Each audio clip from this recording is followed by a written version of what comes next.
제9장. 그달 29날에 이스라엘 자손이 다 모여 금식하며 굵은 베옷을 입고 티끌을 무릅쓰며 모든 이방 사람들과 절교하고 서서 자기의 죄와 조상들의 허물을 자복하고 이날의 낮 4분의 1은 그 제자리에 서서 그들의 하나님 여호와의 율법책을 낭독하고 낮 4분의 1은 죄를 자복하며 그들의 하나님 여호와께 경배하는데, 레위 사람 예스와와 바니와 간미엘과 스바냐와 분니와 세레바와 바니와 그나니는 단에 올라서서 큰 소리로 그들의 하나님 여호와께 부르짖고, 또 레위 사람 예스와와 간미엘과 바니와 하삼느야와 세레바와 호디야와 스바냐와 부다히야는 이르기를, 너희 무리는 마땅히 일어나 영원부터 영원까지 계신 너희 하나님 여호와를 송축할지어다. 주여, 주의 영화로운 이름을 송축할 것은 주의 이름이 존귀하여 모든 송축이나 찬양에서 뛰어남이니이다. 오늘 이 새벽에도 말씀을 사모하여 예배를 사모하여 기도를 사모하여 이 예배 자리로 나오신 성도님들을 환영하고 축복합니다. 울 때가 있고 웃을 때가 있으며 슬퍼할 때가 있고 춤출 때가 있다. 전도서 3장 4절의 말씀입니다. 우리가 이 세상을 사는 동안 슬프고 가슴 아픈 일을 겪을 때가 있습니다. 그럴 때 우리는 눈물을 흘리기도 합니다. 그러나 슬픈 일만 있는 것이 아니라 뛸 듯이 기쁜 일도 있습니다. 그럴 때는 또 너무나 기쁜 나머지, 행복한 나머지 눈물을 흘리기도 합니다. 이렇게 하나님께서 저와 성도님들의 삶 속에 허락하신 일들을 통해서 울게 하실 때에는 그렇게 하시는 이유가 있습니다. 웃게 하실 때에도 그렇게 웃게 하시는 이유가 있는 것입니다. 그렇기 때문에 우리를 울고 웃게 하는 모든 상황들 속에서 하나님이 뜻이 무엇인지를 우리는 물으며 살아갈 필요가 있습니다. 오늘 본문에서도 하나님께서는 이스라엘 백성들을 울고 웃게 하시는데요, 그 가운데 하나님께서 그분의 백성들에게 원하시는 뜻이 무엇인지를 오늘 이 새벽에 살펴보려고 합니다. 앞서 저와 성도님들은 느헤미야 8장에서 이스라엘 백성들이 하나님께서 명령하신 대로 초막절을 지키는 장면을 살펴보았습니다. 자, 그런데 그 초막절을 지킬 때 하나님께서 명령하신 것이 있었는데요, 그것은 바로 기뻐하라는 것입니다. 레위기 23장에서 초막절을 지키는 7일 동안 너희의 하나님 여호와 앞에서 즐거워할 것을 명령하고 있습니다. 이 명령은 이스라엘 백성들을 광야에서 먹이시고 입히시고 인도해 주신 하나님을 기억하며 즐거워하라는 것입니다. 이스라엘의 유일한 구원자 되시는 하나님만을 기뻐하라는 것입니다. 하나님께서 명령하신 초막절은 기뻐하는 절기입니다. 자, 그런데 오늘 본문 1절을 보시면 그달 29날이라고 되어 있습니다. 이것은 7월 24일을 뜻하는 말하는 것입니다. 자, 이 7월 24일에 이스라엘 백성들이 다 한자리에 모여 있는 것입니다. 자, 이스라엘 백성들은 7월 15일부터 22일까지 초막절을 지켜야 합니다. 자, 그렇다면 그 다음에 7월 24일에 모였다고 했는데 7월 24일은 이스라엘에서 무슨 절기일까요?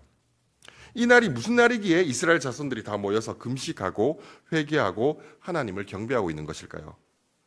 결론부터 말씀드리면 이날 7월 24일은 아무런 절기가 아닙니다. 자, 그런데 이 7월 24일에 앞서서 이스라엘 백성들이 7월 1일 날 나팔절을 지키고 7월 10일 날 속죄일을 지키고 그리고 15일부터 22일까지 초막절을 지켰습니다. 자, 이렇게 하나님께서 7월에 명령하신 절기들을 지키고 나니까 이스라엘 백성들의 마음속에 어떤 마음이 들었을까요? 그것을 알아보기에 앞서서 예루살렘에 모인 이스라엘 백성들 중에서 하나님께서 명령하신 절기들을 이전에 제대로 지켜온 사람들이 있었을까요? 없었습니다. 물론 이스라엘 백성들 입장에서는 우리가 이방 땅에 사로잡혀가서 흩어져 있었기 때문에 어쩔 수 없이 지키지 못했다라고 말할 수도 있습니다. 그리고 지금이라도 지켰으면 됐지라고 생각할 수도 있었을 것입니다. 자, 물론 이제서라도 절기를 지킬 수 있게 된 것은 분명히 기쁘고 감사한 일이죠.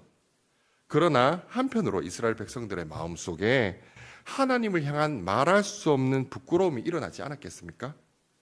절기뿐만이 아닙니다. 백성들이 성회로 모일 때마다 학사 에스라를 비롯한 레위인들이 하나님의 율법책의 말씀을 낭독하고 그 뜻을 깨닫게 해주었는데 그 중에서 제대로 지킨 말씀들이 있었겠습니까? 말씀을 들으면 들을수록 얼굴이 벌개지고 죄스러운 마음에 쥐구멍이라도 숨고 싶은 마음이 들지 않았겠습니까? 그렇게 7월 한 달의 대부분을 하루도 빠지지 않고 하나님의 말씀을 듣다 보니 이들의 마음에는 자신들을 향한, 그리고 자신들의 죄를 향한 슬픔과 아픔이 일어나게 됐고 이스라엘 백성들의 마음을 찌르기 시작했을 것입니다. 그래서 7월 24일이 어떤 절기도 아닌데 누가 시키지도 않았는데 지금 이스라엘 백성들이 다 모여서 금식하고 굵은 베옷을 입고 머리에 티끌을 뿌리면서 자기의 죄와 조상들의 허물을 자복하는 일이 일어나게 된 것입니다. 이 자복한다는 말이 문자적으로는 이 손을 사용한다는 말이거든요. 자, 이것을 통해서 알 수 있는 것은 이스라엘 백성들의 회개하는 모습이 하나님께 손을 들거나 주먹을 쥐거나 가슴을 치면서 철저하게 하나님 앞에 회개하는 모습이었다라는 것을 우리는 상상해 볼 수가 있습니다. 그런데 2절을 보시면 이들이 회개할 때 아주 특별한 행동을 하게 되는데요. 바로 이방인들과 절교했다고 말씀합니다. 이것이 이방인들의 얼굴은 다시 보지 않기로 했다라는 그런 뜻은 아니고요. 여기서 절교했다는 말은 나누다, 분리하다라는 뜻입니다. 전에 이방 땅에 포로로 잡혀갔던 이스라엘 백성들은 온 땅에 흩어져서 이방인과 어울려 살 수밖에 없었습니다. 그렇게 살면서 하나님의 말씀을 지키지 않고 하나님의 백성으로서의 거룩함을 지키지 못했던 것을 회개하는 모습이 바로 이방인들과 자신들을 분리하는 모습으로 나타나게 된 것입니다. 자, 이렇게 이스라엘 백성들이 자신의 죄를 아파하며 철저하게 회개하는 동안에도 계속해서 했던 일이 있는데 그것이 무엇인지 3절에 나오고 있습니다. 3절을 보시면 이 날에 낮 4분의 1은 그 제자리에 서서 그들의 하나님 여호와의 율법책을 낭독하고 낮 4분의 1은 죄를 자복하며 그들의 하나님 여호와께 경배하는데 라고 말씀하고 있습니다. 이 이스라엘 백성들이 자신의 죄를 회개하면서도 계속해서 하나님의 말씀을 들었다라는 것을 알 수 있습니다. 이것은 회개에 있어서 가장 중요한 원리를 우리에게 말씀해 주고 있습니다. 그것은 바로 회개는 하나님의 말씀 앞에서의 회개라는 것입니다. 그냥 자신이 죄인임을 아파하고 뉘우치는 것은요, 말씀이 없어도 양심이 있는 사람이라면 다 할 수 있는 일입니다. 하나님을 모르는 사람들도요, 자신의 모습, 자신의 잘못을 생각하면서 눈물 흘리고 통곡할 수 있습니다. 평생을 그렇게 살아가는 사람들도 있습니다. 그러나 하나님께서 저와 성도님들께 원하시는 회개는 이런 것이 아닙니다. 하나님께서 원하시는 회개는 하나님의 말씀 앞에서 자신을 비춰보고 자신의 죄인된 모습을 아파하는 것이 바로 회개인 것입니다. 나의 힘으로는 어떤 작은 선도 행할 수 없다는 것을 깨닫고 비참한 죄인임을 아파하며 예수 그리스도의 십자가 은혜를 향해서 달려가는 것이 바로 하나님께서 원하시는 진정한 회개의 모습인 것입니다. 자, 이런 회개는요, 내가 가슴을 치면서 한다고 되는 것도 아니고 눈물을 짜낸다고 되는 것도 아닙니다. 오직 성령 하나님께서 말씀을 통해서 나의 죄와 예수 그리스도의 은혜를 깨닫게 하실 때에만 우리는 이러한 회개를 할 수가 있는 것입니다.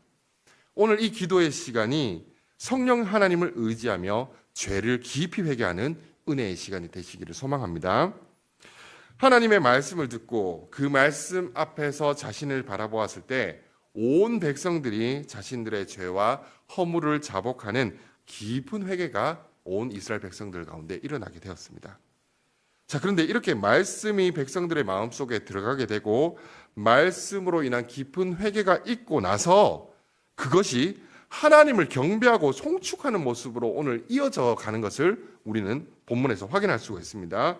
자, 오늘 본문에서는 하나님의 말씀이 부어지고 통회하는 마음으로 회개하는 이스라엘 백성들이 레위인들로부터 시작해서 하나님을 송축하는 내용으로 이어지게 됩니다.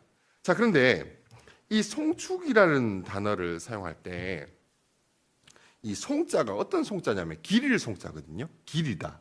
기릴송자를 사용합니다. 왜 기릴송을 사용하냐면 송축이라는 것은 바로 하나님께서 우리에게 이미 베풀어 주신 은혜를 기억하고 기리는 것이기 때문입니다. 우리가 하나님께서 주시지도 않은 무언가를 가지고 하나님을 송축할 수는 없습니다. 우리가 하나님께 뭘 더 가지고 가서 하나님께 드린다고 해서 그것이 하나님께 어떤 보탬이 될 수도 없는 이유는 그 모든 것을 주신 분이 바로 하나님이시기 때문입니다.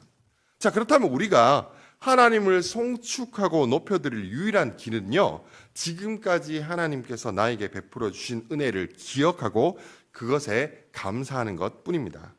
송축은 우리가 하나님께 무언가를 올려드리는 것이 아니라 하나님께서 나에게 베풀어 주신 일들을 기억하고 찬양하는 것입니다. 말씀 앞에서 나의 죄를 바라볼 때 슬픔으로 엎드려 가슴을 치며 회개할 수밖에 없었지만 나에게 베풀어 주신 구원의 은혜를 생각할 때 다시 일어나 하나님을 송축하는 것이 바로 우리 그리스도인들의 모습입니다. 우리가 말씀을 깨닫고 회개하는 것이 성령님께서 하시는 일이듯이 하나님을 송축하는 일도 내가 하겠다고 할 수 있는 일은 아닙니다.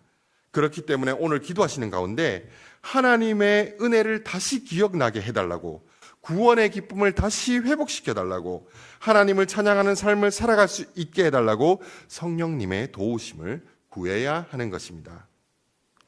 오늘 이 자리에서 성령님께서 말씀을 통해 나의 죄를 보이시고 하나님 앞에 통회하는 심령을 주십니까? 그렇다면 우십시오. 나의 죄를 슬퍼하고 아파하며 철저히 죄로부터 돌이켜서 다시금 하나님의 은혜의 약속들을 붙잡는 시간이 되기를 원합니다. 자, 그런데 성령님께서 나에게 베풀어 주신 은혜를 기억하게 하시고 감사하게 하십니까? 그렇다면 하나님 앞에서 기뻐하며 춤추며 하나님을 송축하시기를 바랍니다.